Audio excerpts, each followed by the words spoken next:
Hello and welcome back to INMR, where in today's podcast I'm going to be analysing the North London derby. Yesterday Arsenal beat Tottenham 1-0, so we're going to be taking a look at how that all happened and analysing different parts of the game. Obviously, yes, it was the corner that won it, but there was a lot more to the game which saw Arsenal get the win. For Tottenham, the North London derby was a big opportunity to challenge Arsenal's recent dominance, especially given the injuries to key players such as Declan Rice and Martin Odegaard.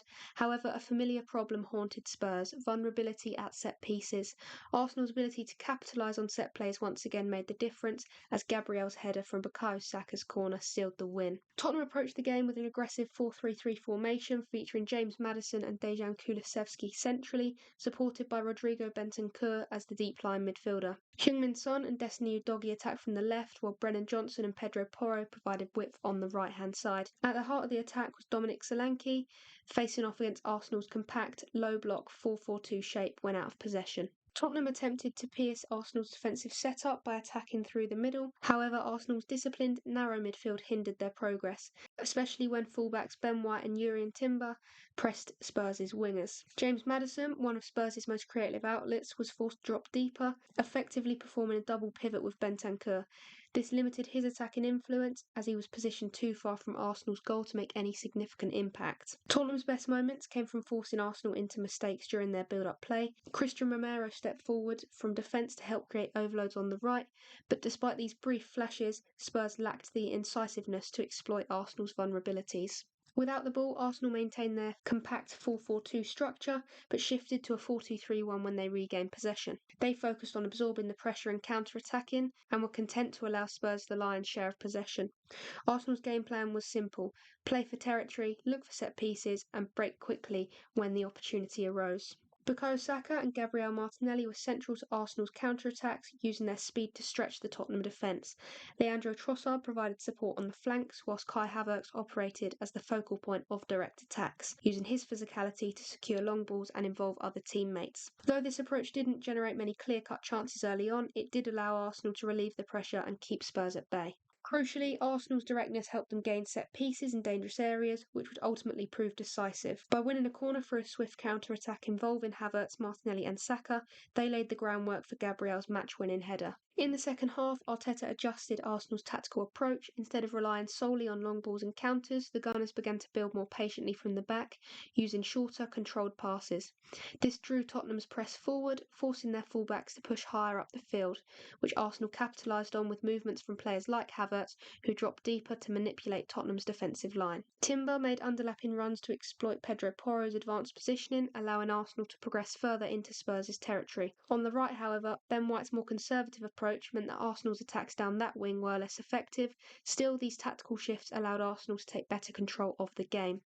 Gabriel's goal gave Arsenal the cushion they needed to retreat into a more defensive posture, reverting back to their low block, and from that point on they managed the game professionally, frustrating Tottenham and securing that vital derby win. Tottenham's struggles from set pieces aren't new. Since the start of last season, Tottenham have conceded 18 goals from such situations, second highest in the Premier League among teams competing across both the 2023-24 season and the 2024-25 one. This glaring weakness undermines their ambitions of competing with the top clubs, and that's highlighted by the massive contrast with Arsenal, who have mastered the art of set pieces with their 24 goals in the same period, which is the most out of any Premier League side. Whilst Tottenham had more possession and launched numerous crosses into Arsenal's box, 31 compared to Arsenal's 13, the Gunners' defence held firm. Spurs also earned more corners, but their delivery rarely troubled Arsenal's back line.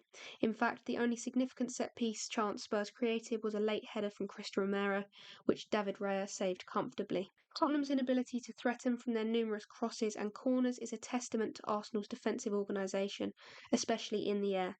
Gabriel and William Saliba expertly handled Spurs' aerial threats, with both players proving difficult for Dominic Solanke and James Maddison to bypass. Arsenal's defensive discipline in these situations highlighted the gulf between the two teams in terms of their set-piece effectiveness, and taking a particular look at James Maddison, you can see here how many passes are cut out in key areas because of Arsenal's centre-back pairing therein. Arsenal's victory was more than just a lesson in set-piece execution, it was a showcase of tactical pragmatism. Mikel Arteta's decision to play with a low block and force on counter-attacks proved to be the right approach, as Spurs struggled to break down Arsenal's deep defensive lines. The absence of Rice and Odegaard certainly affected Arsenal's ability to dominate possession, but their well-organised defensive shape and efficiency in attacking transitions compensated for those absences. Tottenham's high possession rate, coupled with their inability to break Arsenal down, played right into Arteta's hands. Tottenham manager Ange Postecoglou has been sceptical of prioritising set-piece routines, famously saying last season that his success wouldn't depend on them.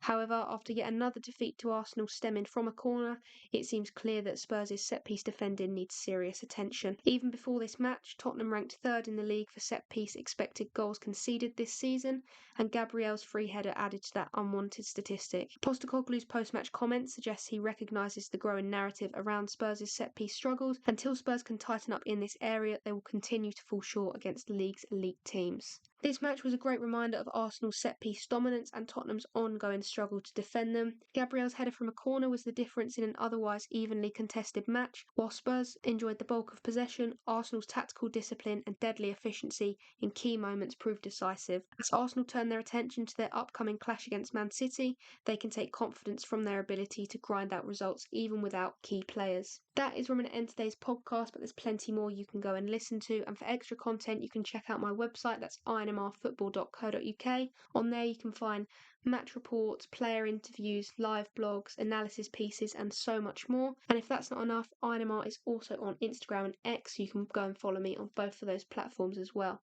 Thank you very much for listening, and I will see you in the next one.